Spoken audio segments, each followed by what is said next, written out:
Good morning, everybody, and welcome back to the channel. So this morning we're going to do a customer project. A customer of mine wants a post made for a mega tire swing. So he brought me this 16-inch steel pipe and asked me if I could make him a 30-foot tall post. So I've got this pipe and I've got one laying over there by the grate all. So I need to marry these two together and make 30-foot worth of post.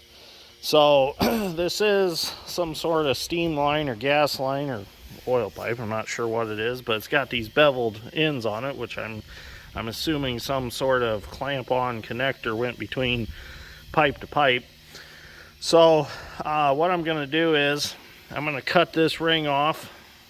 That way I can butt the two together. I'll cut the ring off the other pipe, butt the two together, and I'll use this bevel right here on this pipe and the bevel from the other pipe and fill that all in with weld. Get a good root pass in there and then fill it all the way out.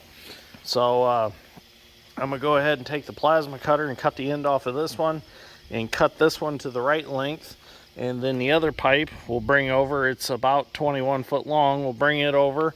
We'll nip the end off of it and then butt the two together here on the shop floor, and we'll get them welded up, and we'll end up with a 30-foot tall mega tire swing post. So this is actually, we're gonna actually help with more of this project. This will actually get buried in the ground. 9 foot of it's gonna go in the ground with several yards of concrete around it, so it can't tip over or go anywhere. It'll have a good anchor on it. So I'm gonna do this part because he was very confident that I could get it straight for him. He wasn't quite sure if he could get it straight or not. So he brought it to me, and the other part, the T that goes at the top, he's going to be doing on his own in his own shop, and then we'll bring the post and put his T on top, and then he'll have a tire swing on each side. So it'll be like tractor tires, not just like truck tires. So this is going to be a pretty healthy tire swing when it's done. It's going to be pretty cool. So we'll definitely get some video when we go help him put it up, because I'll take an excavator to pick it up and get it worked down the ground and hold it until we get the concrete around it. So let's get started on this part today and see how far we can get.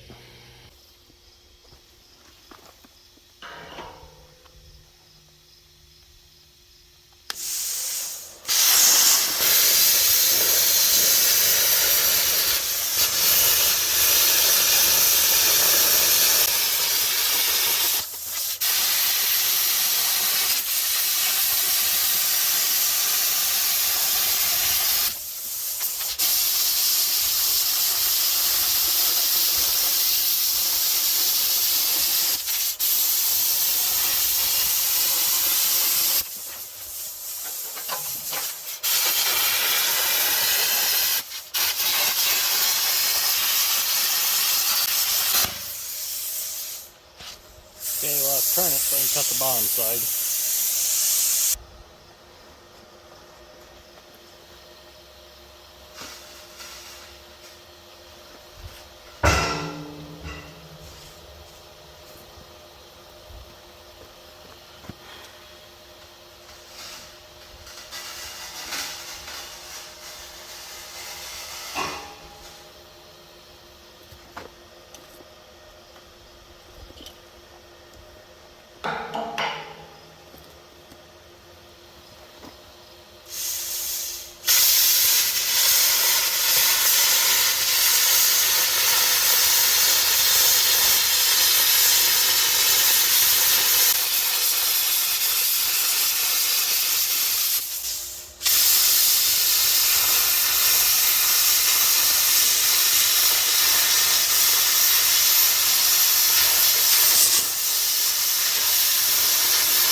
Go. There's one ring cut off.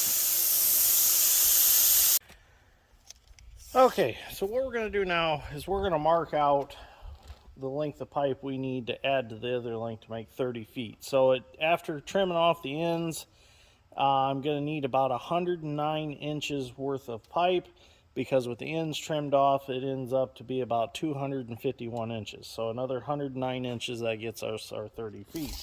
So get a tape measure here, come down to here, find us 109, straight here. Now this don't have to be dead perfect. It's not like we're going between two flanges or something like that where we got to be dead on. So as long as I'm within a ½ inch, 3/4 of an inch, that's fine. So what I plan on doing, I'm gonna mark this out real quick, and then I've got one of my wide 3-rib belts from my gleaner that I'm going to wrap around this pipe and kind of use it as a guide to make me a soapstone line around the pipe. So the nice thing about it, I got it kind of balanced on the bobcat forks. I got C-clamps at the ends of the forks so that I can easily roll the pipe back and forth so I can mark it out. Just get a few marks all the way around it. It's kind of a bear working with pipe this size because it's heavy and it's kind of awkward.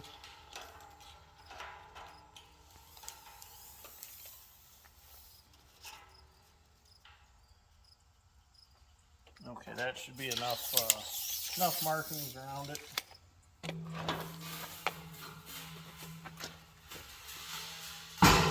So that we can get our belt now. I'm letting it lay in the sun so it's a little more easier to work with. So as you see, you just take this belt here and you line it up with your lines, bring it around the pipe, gives you a nice straight edge to mark along.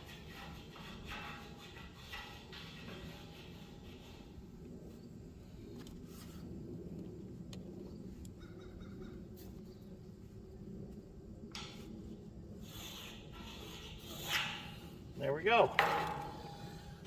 So we've got it marked now. I did part of it off camera just because it takes a little bit to do, but now we have a perfectly straight line all the way around the pipe. I mean, not probably extremely perfect, but it's good enough for what we're doing here. Okay, let's get cutting. So we know when we cut this, it's going to go like this on the fork. So we're going to have to plan our cuts so that it does what we want it to do.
Okay, now when I cut this, it should just lay down on each side.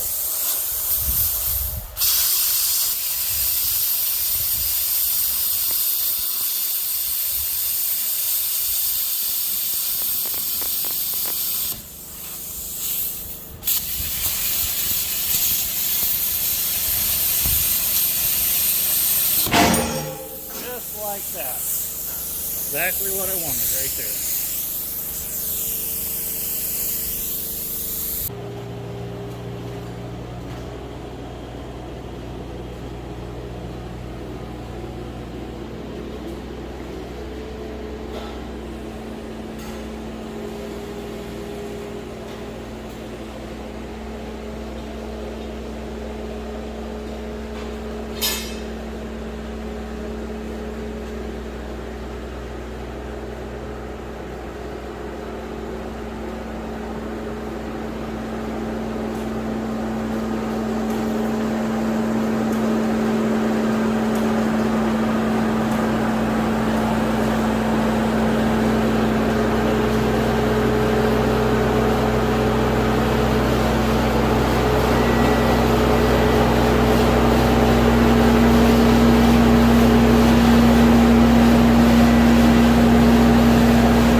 So it's all in the shop now, and I've got it tacked together. I've got it all straight and parallel.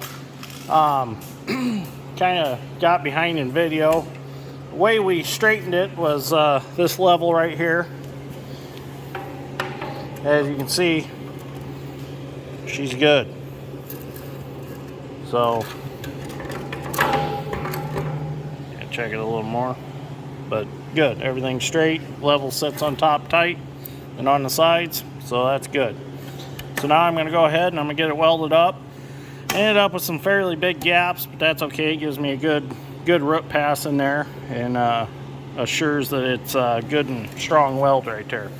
So I'm going to get my root pass done, and then I'll come back around and I'll fill her up, and she'll be done. So I got to be careful. I got to keep rolling it as I weld, because I don't want to get one side too hot and draw it and then it end up crooked. So I got to weld a little bit on one side, turn it, weld a little, turn it, weld a little until I get that root pass done. Because I'd hate to be welding and drawing it, not realize it, and then in the end have a really crooked pipe. So everything's straight right now, and I want to keep it that way.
Well, there we go. A 30-foot long mega tire swing post. So I made 3 passes of weld in there. She's good and solid. My welder's kind of acting up, and I don't know why, but kind of like once in a while it just wants to spit for some reason. But I mean, weld looks good. So, and I'm confident that that's a good solid weld. There's going to be no breakage there. The pipe will rip before that weld will. So, and it could be the spit, and could be because this is made in Korea pipe. It's Hyundai pipe made in Korea, so it could have some contaminants in the steel itself. Who knows? But so anyways, if you want to check out this mega tire swing when it's done, it'll be at Yellow River Farms, east of Knox, Indiana. They have a pumpkin patch, and they sell produce. And so if you want to bring the kids out, get a pumpkin. I believe the end of October is when they start having pumpkins out there. So it's a good time to bring your kids out. They got a big slide. They got like tubes that you roll in and stuff, and then they'll have this big tire swing. So it'll be really cool. And I think they even have a potato gun that they shoot potatoes at stuff. So it's a pretty exciting. Oh, they have the straw maze too, where they stack up bales of straw and kids can crawl through it and stuff. That used to be my favorite thing to do. So if you get a chance into October, go out and check out Yellow River Farms and check out the tire swing. It should be done by then. The next part is they'll put the top on it and stuff, and then we're going to take the excavators out there and we're going to pick it up and stick it in a hole and get her stood up. So as of right now, my part of the mega tire swing is done. They're going to do the rest unless they need help, and I'll help them. But for now, my part is done here. So turned out pretty good. Everything's still straight. I checked it with a level, straight edge. Everything's still straight. Welded up pretty nicely. So anyways, that'll be it for this episode. Thank you for watching. I greatly appreciate it. And make sure you give me a like and subscribe if you want to keep following me. So, you know, we got harvest coming up. Got a lot of dirt to move yet this fall and winter. So, got a lot more coming on the channel. And a lot of you have been asking me about the trommel. Yes, that project is still in progress. It was hot the last couple weeks, so I haven't messed with it. But we will get back on that. And plus, we've been busy with other things. So that's on hold as of right now for a little bit. But we will be getting back to that. So stay tuned for that too. So anyways, I'm going to go find something to eat. It's about lunchtime. So anyways, thank you for watching. I greatly appreciate it. I'll see you all in the next one.